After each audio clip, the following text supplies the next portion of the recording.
Hello hi, ഈ കാണുന്ന രണ്ട് വാക്കുകൾ കണ്ടോ? Company and organisation. എന്താണ് തമ്മിലുള്ള വ്യത്യാസം എന്നറിയോ? കമ്പനി സോൺലി പ്രോഫിറ്റ് മേക്കിങ്ങിൽ കോൺസെൻട്രേറ്റഡ് ആയിരിക്കും.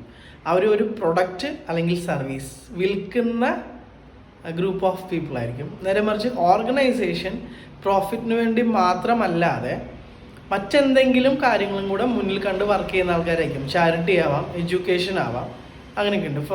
ഫോർ എക്സാമ്പിൾ സ്കൂൾ ഒരു ഓർഗനൈസേഷനായിട്ട് നമുക്ക് കണക്കാക്കാം. മനസ്സിലായോ? ചാരിറ്റി ചെയ്യുന്ന എന്തെങ്കിലും ഇപ്പോൾ ഓർഫനേജസ്, അതൊക്കെ ഓർഗനൈസേഷനായിട്ട് നമുക്ക് കണക്കാക്കാൻ പറ്റും. കമ്പനി എന്ന് പറയുന്ന ഇപ്പോൾ ആപ്പിൾ, അവർ ചാരിറ്റി പോലുള്ള കാര്യങ്ങൾ ചെയ്യുന്നുണ്ടാവാം, പക്ഷെ അവരുടെ കൂടുതലും ഉദ്ദേശം പണം ഉണ്ടാക്കുക എന്നുള്ളതാണ്. അതുപോലെ ടാറ്റ പോലുള്ള കമ്പനികൾ, ലൈക്ക് നോർമൽ കമ്പനീസ്. സോ കമ്പനികളെയെല്ലാം നമുക്ക് ഓർഗനൈസേഷൻ എന്ന് വിളിക്കാൻ പറ്റും if they are doing charity or some non profit activity in that.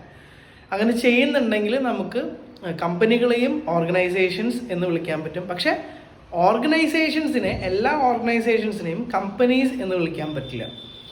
മനസ്സിലായോ? അതാണ് അതിൻ്റെ ഡിഫറൻസ്.